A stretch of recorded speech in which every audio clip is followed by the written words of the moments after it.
আসসালামু আলাইকুম সবাইকে। অনেকেই একটা বিষয় জানতে চাচ্ছিলেন, নামজারির আবেদন করার সময় কোনো গ্রহীতার বয়স যদি ২০০৮ সালের ওপরে হয়, অর্থাৎ তিনি যদি প্রাপ্তবয়স্ক হয়ে থাকেন এবং তার যদি এনআইডি কার্ড না থাকে, তাহলে কিভাবে তার তথ্যটা আমরা নামজারির মধ্যে অ্যাড করতে পারি।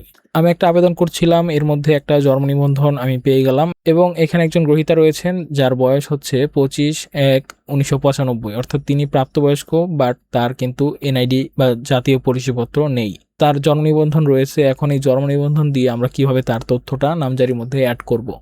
এর জন্য আমাদের নতুন একটা গ্রহীতার তথ্য অ্যাড করে নিতে হবে শুরুতেই।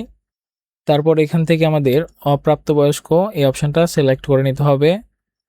এরপর এখান থেকে স্বাভাবিকভাবেই অন্যান্য আবেদনের মতো আমাদের ছবি, জন্ম নিবন্ধন নম্বর, জন্ম তারিখ, আবেদনকারীর নাম, পিতার নাম, মাতার নাম, লিঙ্গ, মোবাইল নম্বর এবং ঠিকানা অ্যাড করে দিতে হবে।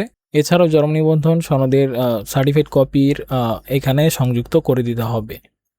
আমি শুরুতেই যেই গ্রহীতার আবেদনটা এখানে করব তার জন্ম তারিখটা এখানে দেখিয়ে দিচ্ছি। দেখুন ২৫/১/১৯৯৫। আমরা এক এক করে তার তথ্যগুলো এখানে অ্যাড করে দিচ্ছি।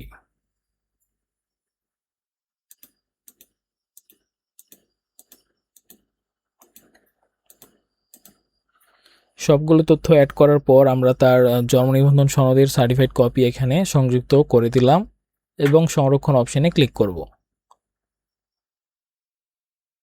একজন গ্রহীতা যার জাতীয় পরিচয়পত্র ছিল না, বাট তিনি প্রাপ্তবয়স্ক ছিলেন এবং তার জন্ম নিবন্ধন ছিল, এবং জন্ম নিবন্ধন দিয়েই কিন্তু আমরা তার তথ্যটা এখানে অ্যাড করে নিয়েছি। এভাবে আপনারাও চাইলে করে নিতে পারেন।